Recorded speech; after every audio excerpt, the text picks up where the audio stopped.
Tonight, I'm very honored to present the next keynote speaker, the Honorable Congressman Raja Krishnamoorthi. Please come to the stage.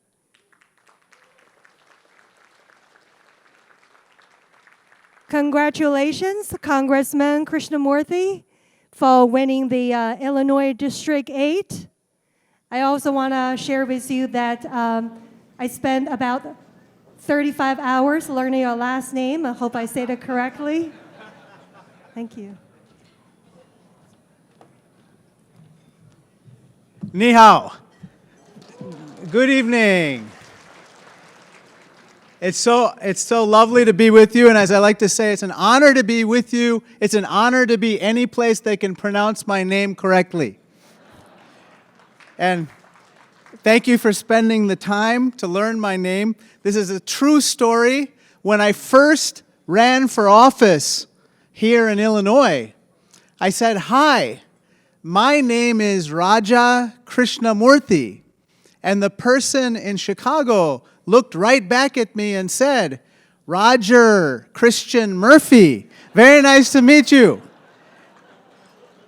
And then he said, "I didn't know the Irish made it to India." So in any case, it's lovely to be with you. I want to observe those 3 rules of public speaking. Be short, be sweet, and be gone. So I have 3 points that I want to make. First of all, can you give a big round of applause to our dear friend Pin Ni, who organized today's wonderful function. He has an infectious spirit about him, and as the ambassador said, he to me represents the pinnacle of friendship. Friendship between people, friendship in a way that brings people together. And we need more Pin Knees. Would you agree with me? Second point, I would like to say a special thank you, and I'd like all of you to please give a round of applause to all of our dignitaries who've come tonight, including the ambassador from China, Ambassador Robert Burns. We've, of course, been greeted by Mayor Lightfoot, and, of course, Nicole Lee, the first Chinese-American alderwoman. I think she's here.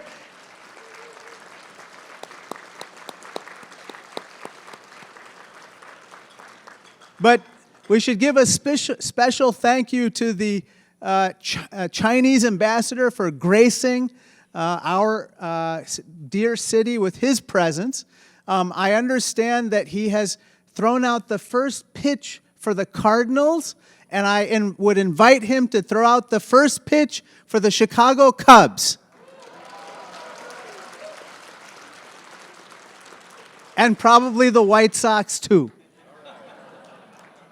I understand he's an excellent table tennis player, and I look forward to hearing how he does.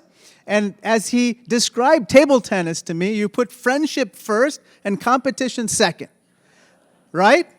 And so I look forward to hearing about the second part also after he plays. But in all seriousness, this ping pong diplomacy was really a beautiful expression of our relationship in this sense. In ping pong, you need 2 players to have an effective match.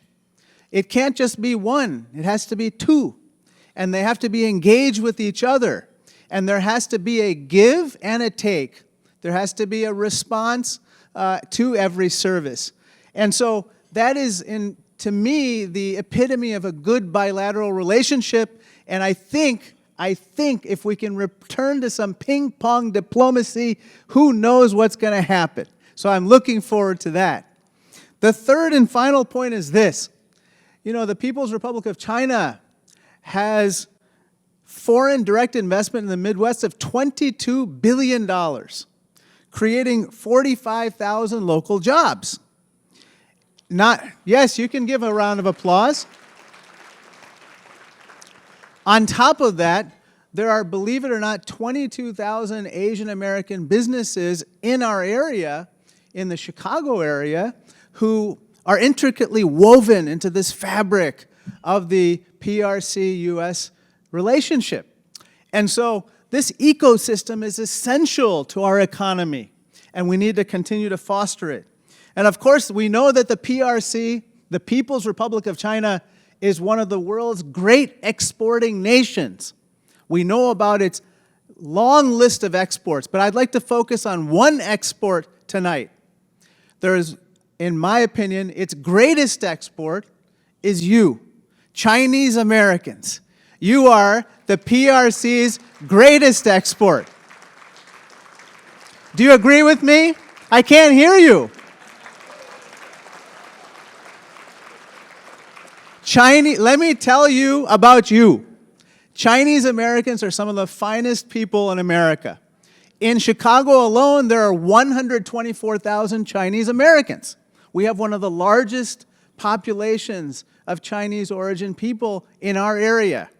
Now, let me tell you a little bit more about you. You are some of the best educated people in America, one of the fastest growing ethnic minorities. I know many of them because they are from my congressional district, and they're some of the best educated of all of us Americans. But not only that, they are some of the best looking people I've ever seen. Okay, that was not in the Wikipedia entry. But you understand where I'm coming from. I'm a big fan of Chinese Americans. Chinese Americans bring an entrepreneurial spirit to our country. They bring their hard work, they bring their education, they bring their values, and they bring their work ethic. And like my own family, I'm an immigrant.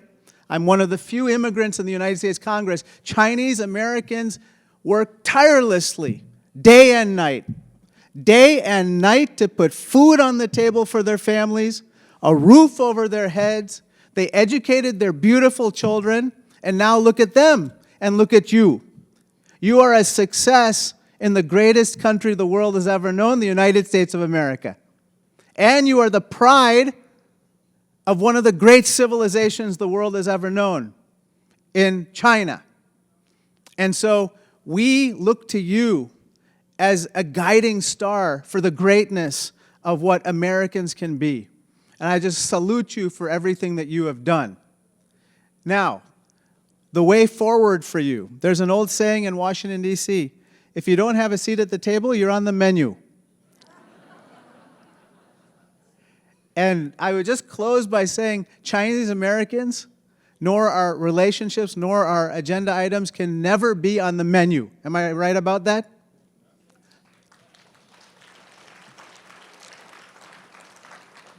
So we have to look out for each other. We have to look out for each other, and we have to make sure that we all pull up a proverbial seat to the table in Washington, D.C. and everywhere else. So I say to you, I ask you to do three things. One, continue to vote. Two, work on causes bigger than yourself, such as bringing the People's Republic of China and the United States closer and closer together. And three, running for office.